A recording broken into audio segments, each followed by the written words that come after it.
Hello, नमस्कार. कसे आहात तुम्ही सगळे? तर हा माझा बर्थडेचा व्लॉग आहे, जो मी आज पोस्ट करते सो बर्थडेच्या दिवशी सकाळी-सकाळी मी गेले होते सोनगावला महादेवाचं दर्शन करण्यासाठी आणि तिथेच मला आठवलं, की अरे आपल्याला व्लॉग पण घ्यायचा. सो मग तिथे सुरुवात केली मग.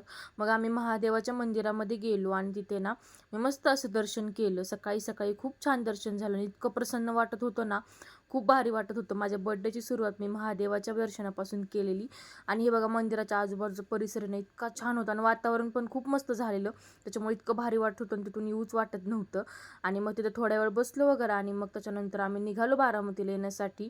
कारण तिकडे पण आम्हाला सेलिब्रेशन वगैरे करायचं होतं.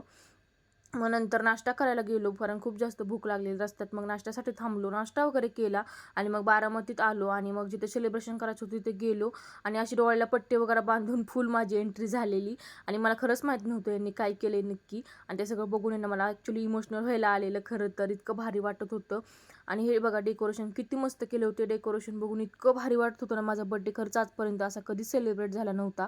सो मग बर्थडे सेलिब्रेशन वगैरे केलं आणि त्याच्यानंतर तिथं मी खूप एन्जॉय केलं. मस्त मस्त व्हिडिओज काढले, फोटोज काढले आणि इतकं भारी वाटत होतं ना मला खरंच. म्हणजे हा माझा बेस्ट बर्थडे खरं तर असं म्हणू शकतो आपण. आणि त्याच्यानंतर आहे ना मग आम्ही गेलो रात्री जेवण करायला फॅमिलीसोबत बाहेर. जेवण करायला गेलो. जेवण आमचं आलेलं. सगळ्यांनी नॉनव्हेज घेतलं आणि मी एकटीच व्हेज खात होते. सो कारण मला व्हेजच आवडतं. आणि त्याच्यानंतर मग जेवण वगैरे केलं आणि मग आम्ही निघालो घरी जाण्यासाठी. सो गाईज असा होता माझा बर्थडेचा दिवस. थँक